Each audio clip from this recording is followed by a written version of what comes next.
NIL. So it's the hot topic in college football. The media loves to talk about it. My question for you is, how much do recruits and players actually talk about NIL, and is it as much as maybe the media portrays it to be? Yeah, I think they talk about it as much as the media portrays it. I think what the reality of NIL versus the way the media portrays it is probably a little bit different. I think put me on the category that is fully in favor of our student athletes getting a piece of this pie somehow, some way, right? I think there's never really been a better time to be a student athlete in terms of what you can do, what you can get, some of the freedoms and liberties that they now have. I think all of those things are right, and so we're excited for that. You know, like all of us, I wish we'd get a little bit of standardized, level playing field. Level playing field, and not necessarily from a money standpoint, just from a regulatory standpoint. And then the other thing that I think is critical is we need some open records. Like, we need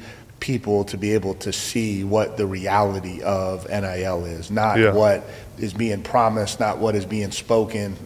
We need to be able to really be able to look at the reality. I think that's important for young student athletes. Yeah, and I was excited to talk to you about this topic because I know how smart you are and articulate.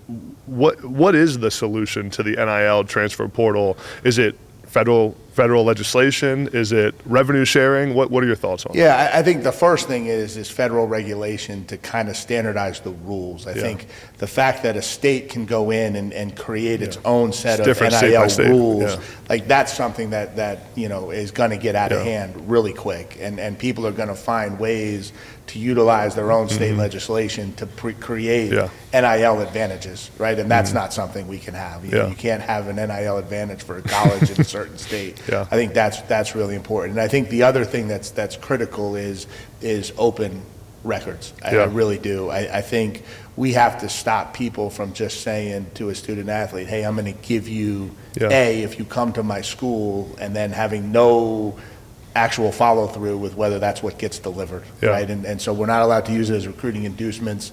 I think everyone understands that that's going on to some degree throughout the college industry, and that's not good for anybody. It's not good for student athletes. It's not good for your own roster. It's just not a good way to go about it. But I think there's also a lot of uncertainty for young men, and they're being told, hey, we'll do this for you, and that's not really what's happening. Real quick, I want to let you in on a secret of how I keep my face so clean. Our sponsor, Caldera Lab, has changed the game for me with their skincare products. Skincare isn't just for girls anymore, it's for the guys too. And if you're not on the skincare trend, what are you doing? I was never a big lotion guy until I got a little bit older. I'm 28 now. You got to take care of the skin. Caldera Lab came to my rescue, and I've never felt better. I love Caldera Lab, and now you can too at calderalab.com/Adam B for 20% off.